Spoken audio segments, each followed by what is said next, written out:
Okay, I promise I'm gonna figure this Facebook Live thing out because we had um snafus. So, technology is not always my friends, but here I am. And today, of course, we are talking about the three ways that we work in our business.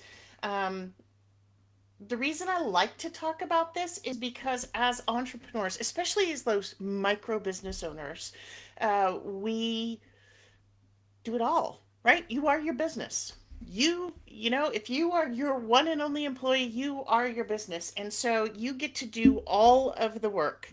And there's still levels of work that we have to do. And it's important to pay attention. Sorry, I'm playing with my teacup over here as I was fussing. So I actually have my teacup for tea time today. Um, as we work as entrepreneurs, it is sometimes overwhelming, right? There's a couple of kind of universal challenges to being a small business entrepreneur. There are pitfalls. We get stuck. We build stories for ourselves around what we can and can't and will and won't do that sometimes don't serve the best interest of the business. It's also lonely as heck some days, right? As you're, getting square butt in your chair, or bleary eyed from looking at your computer trying to get everything done. It's really easy to forget that you're not alone, and you're not alone, right? We are in this together. um, and so today I just want to talk about the three levels of the ways that we work in business and how it impacts your business, and then maybe give you some tips, if you're caught in one of the levels, about how to move up, how to improve, how to get that growth moving again. So, yeah, and I'm just gonna dive in. Sorry, no pretense. At some point, if you want my story, I'll give it to you. But I just want to dive in and really get to the meat of the business today. And full disclosure, because one of my favorite things to do is cook and entertain, I'm going to frame this in the conversation around a Thanksgiving dinner. So I know that most of my North American friends, my Canadians, and people from the US all celebrate Thanksgiving. It is a big holiday, it is a social holiday, and it revolves around food. So it is my absolute favorite holiday, and it requires a lot of the same skills to take on a big Thanksgiving that it does to be a CEO. Like, it takes a certain kind of person. So I'm going to couch this whole conversation in the context of producing a Thanksgiving. And I know you're looking at me, you're thinking, Jenell, it's April. Well, I'm already thinking about Thanksgiving. Okay? So my CEO brain is going when I think about Thanksgiving. I am planning 6 months ahead. So here we go. Let's start at that top level. We have a CEO brain, right? As entrepreneurs, we are uniquely called to be the CEO of a business. And I do believe it's a unique calling. Not everybody wants this. Not everybody is called to open their own business. Not everybody has the desire to do what it takes to make this thing happen on their own. It is a unique person. Um, we, as entrepreneurs, sometimes it can become, oh, we take it for granted. However, you are special. You are special. You have the CEO calling. Um, I also like the DISC test. It's a personality assessment. And I don't think it matters where you fall on the DISC test. There are people who are leaders, and there are people who are implementers, and everything in between, who all have the calling to be CEO, who all want to do this thing called build a business. And so let's just again start at the top. CEO. So, CEO, what are the traits of a CEO? Well, they are the visionary. They are looking at the business from the 30,000-foot view, right? So you are way up here looking down at everything. This is strategy, this is vision, this is really high level work. CEO. So when I talk about Thanksgiving dinner and I talk about it being April and I'm already planning Thanksgiving dinner, I'm thinking about the logistics of it, I'm thinking about the menu of it, like I'm already in planning stages. That's CEO thinking. All right. So CEOs, and I have notes over here on my other screen, so I may refer to them. So CEO knows the numbers, right? This is where I'm going. I'm going to make $500,000 in my business. I'm going to sell $1 million worth of real estate. I'm going to have 15 clients this year. Whatever that thing is, right? They have like this is the number that I'm aiming at. They understand the why behind it. Why? Why is this important? What does this do for us? If you think about a corporate CEO, they're thinking about shareholders and investments and long term value. As an independent CEO, your why is way different. Your why looks like, what does this do to my life? What does this do to my family? What happens if I don't reach my goal? For myself, how will it make me feel? What are the financial impacts? What are the hits I'm going to take on myself, and my self-worth and my value? How is my contribution going to be limited to this planet, to my family? CEO understands all of that. That's very high level thinking. Um, the CEO is going to have a very high level plan to reach the number, right? So again, thinking Thanksgiving. I'm thinking Thanksgiving. Now, historically, I throw Thanksgiving for my friends, and I have between 16 and 20 people show up. Okay, so pretty big Thanksgiving, right? I mean, it really does require logistics. And it is my preference to throw a more formal Thanksgiving, not plated dinners, but a very kind of a fancy, and I believe in the entertainment, the settings, the visual appeal of the holiday as well. So, um, as a CEO, I'm already thinking about where is everybody? What are the logistics? When are people coming in?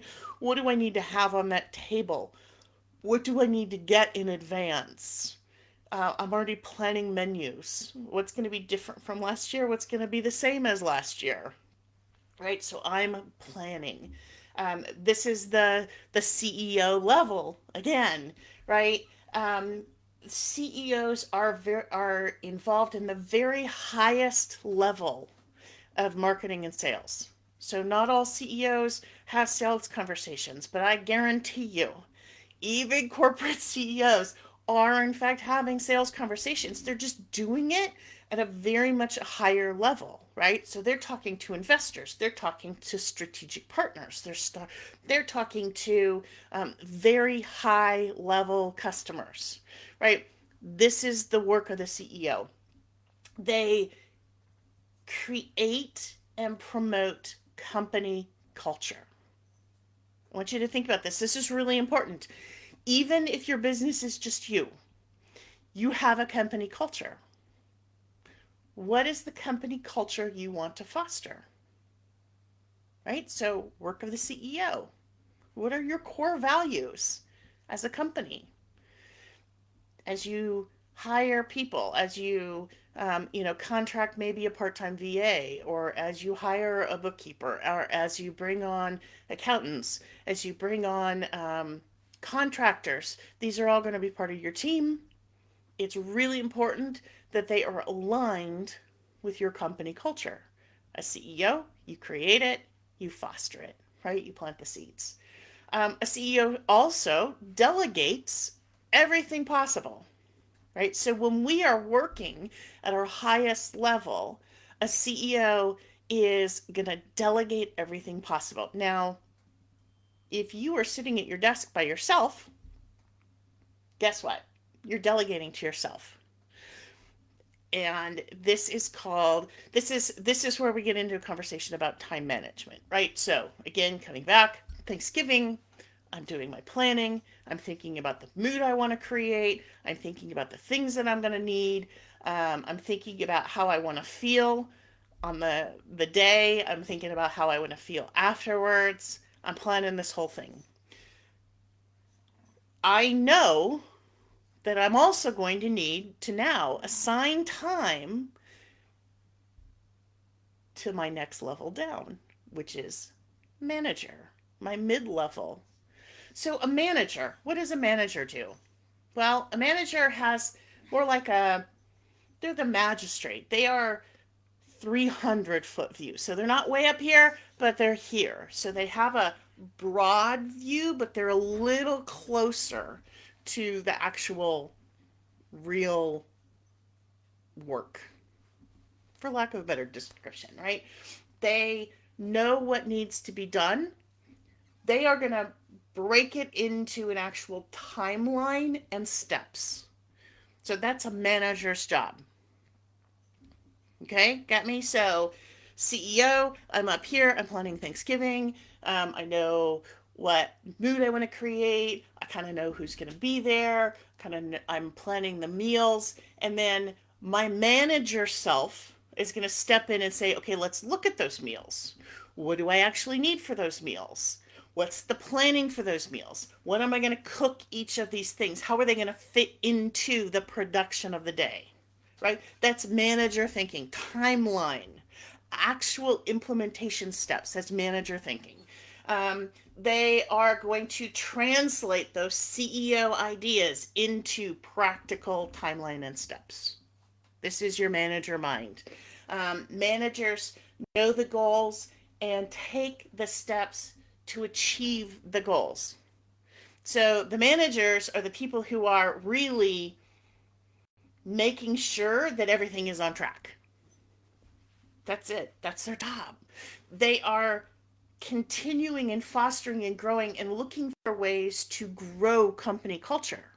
So if CEO says one of my company cultures is fun, a manager looks for ways to create fun. How are we going to have fun? What does that look like?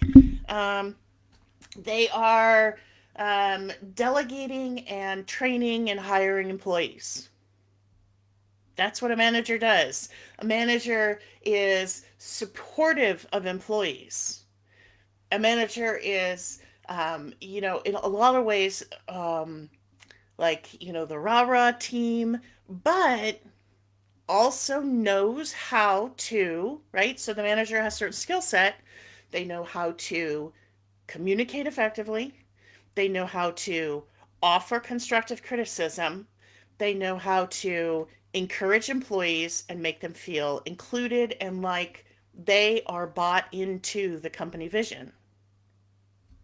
Manager's job. So, for example, Thanksgiving, right? So, if I were to hire a helper for Thanksgiving, I would have a conversation with this is what I'm trying to create. This is the mood that I want. This is how I want people to feel.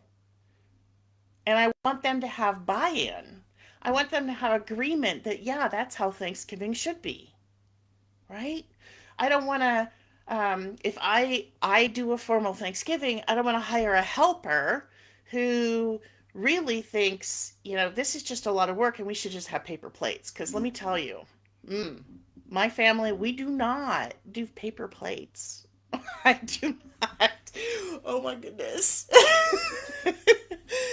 On the very, very rare occasion, I will use a paper plate for appetizers or something. But really, I don't believe in paper plates.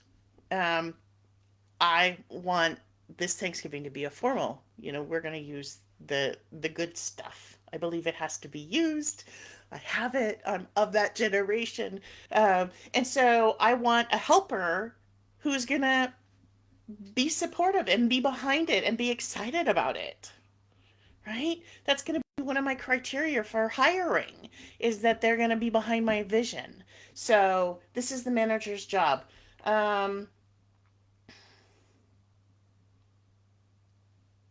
yeah, so also a manager, they work with the bookkeepers, they work with the accountants, they work with the contractors. In a lot of cases, the manager's making the decisions about who to hire, right? They are the hiring source. Um, but they're giving the information to the CEO, right? So a manager is working with the bookkeeper and the accountant to get numbers, and they're giving the information to the CEO. The manager mind is out at the grocery store going, this is what I'm spending, this is my budget, this is what I'm spending, and reporting back to the CEO brain at the end of the day, we're on track, we're not on track, right? That's a manager's job. And now we're going to get into the real one, right? This is where a lot of us spend our time as the employee. And it is one of the biggest pitfalls I see with my clients is that we have this entrepreneurial spirit. And instead of building ourselves a company, we build ourselves a job, right? A job. We come from often a job outside. We take this big, huge leap of faith in ourselves and our abilities, our skills, what we want to do, and we build ourselves a job. So, a little bit about my story is that when I was in my 20s, I actually quit my corporate job. I was an operations manager running the office for a lovely mid-sized civil engineering company, and I took this leap of faith with some business partners and opened an espresso bar. And of course, this was when espresso bars were hot, right? Like right at the beginning, kind of Starbucks. Like they were starting to spread, but truly, coffee culture was in its blooming phase. And I opened an espresso bar. Um, yeah, we're having tea time because I also don't drink coffee. Go figure. But I was the perfect choice to being the manager. So we build ourselves jobs. As the owner and the manager of that espresso business when it first opened, I was necessarily an employee as well, right? I was on the front lines. I was at the cash register. I was making the coffee. I was doing the orders. I was doing everything. For Thanksgiving, I will be doing the cooking, right? I will be the employee too. I will be doing the cooking. I will be setting the table. I will be managing clearing off of the table. I will, right? I'm going to be involved in every level of the process. Um, the the challenge is the employee mind is down in the weeds, right? So remember I talked CEO 30,000 view, manager 300-foot view, employee down in the weeds. I always like the analogy of cutting lawn, right? A CEO is looking at maybe you have an acre of lawn. A CEO is like, yep, we'll get a right on mower, right? I can see this. The right tool for the job is a right on mower. A manager is like, a push mower. They're down there walking it, right? They're in the push mower. An employee, oh gosh, they're out there with clippers, literally clipping the blades of grass, right? So they are way down in the details of the project, and it can feel very overwhelming. And that's why it's really important to remind yourself to like take a deep breath, right? This is one of the best tools I can give for you anywhere, whether you're CEO, manager, or employee. If you're experiencing overwhelm, take a deep breath, lower your shoulders. Okay, wait, am I caught in the weeds or do I need to lift my view a bit? Right? Do I need to come out to the bigger picture? So, what we don't want as an entrepreneur, as a small business owner, is for you to get caught in the trap of being the employee, right? Being in the taskiness of the job. So employees work from task lists, to-do lists. This is an employee kind of a way to go from task to task to task. They work from the prioritization set by the manager. So a manager will say, this is what we need to get done this week, and it's the employee's job to go make sure it happens, right? Everything that you do as an employee, everything that you do as the employee, you want to be paying attention to, because a lot of this can be outsourced. So it's not permanent, right? It's really not permanent work. It can be outsourced. So be writing it down, be paying attention. Oh, I'm down in the weeds. I'm tracking my books. Oh, I'm down in the weeds. I'm making my gravy for Thanksgiving.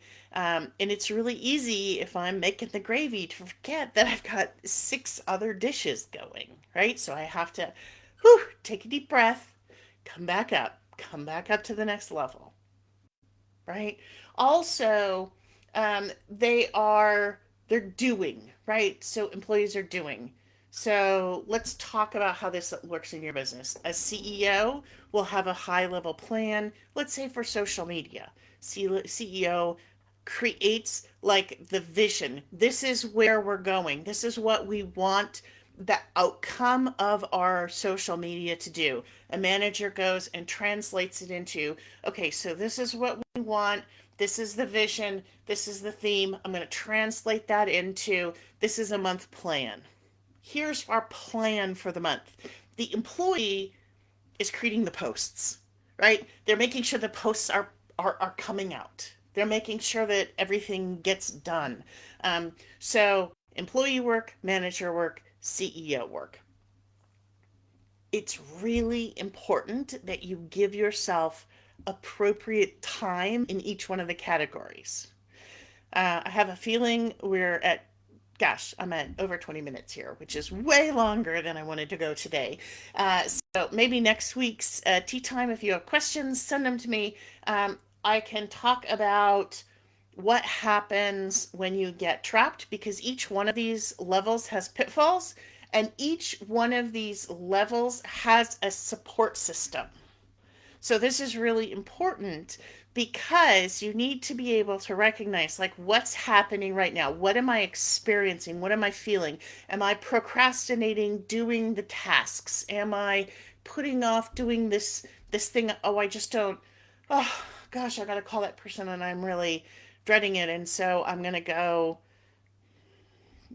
get another cup of coffee, or I'm going to go take the dogs for a walk, or I'm going to go do this other thing in my business. Those are sort of employee avoidance techniques. And one of the best ways to get out of that is to actually come back and actually pop it back up into CEO time, right? So we have to schedule CEO time every single day. You have to schedule management time. What are the management tasks? Where am I going to put that into my day? Um, so you notice also time management is really important in this. We can't be living as entrepreneurs. You are going to be constantly in a reactive state if you are working as an employee and you don't have any time in CEO state. The most powerful way to work in a business is to be proactive, to be ahead of the curve, to be responsive, but not reactive. There is a difference, right? Reactive is a customer emailed me and wants this data, and now I'm going to put everything away and go chase that answer. A response would be, take that deep breath. I love the deep breath. Take the deep breath. Okay, what have I got going? How do I need to respond appropriately? What's a realistic response? I can respond. I can respond to a client saying, great, I got these questions. I'm going to get back to you at this time. That's appropriate. You're responding. And yes, it's going to happen. It's going to get dealt with. But it's on your time frame, not theirs. Got it? Right? So again, that's a manager skill. I'm starting to become responsive, not reactive. So again, next week, I want to really dive into talking more about the pitfalls of each of these levels, where what each level needs as support to move up, right? What are the support systems for each level of our work? And also how to move yourself up, right? So, how to get out of the pitfalls. What are the things you need to be asking yourselves? What are the things you need to be planning for in order to be working at your very, very highest, most efficient level for the sake of your business, right? So, also as an entrepreneur, a trap is to think that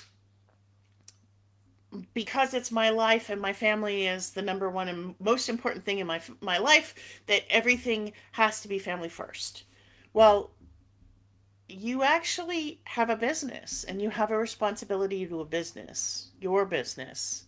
And there's a reason you're in that business. And that's the CEO's job, to be the inspiration and know that there are going to be things that you personally maybe don't enjoy doing, but you're doing it for the sake of your business.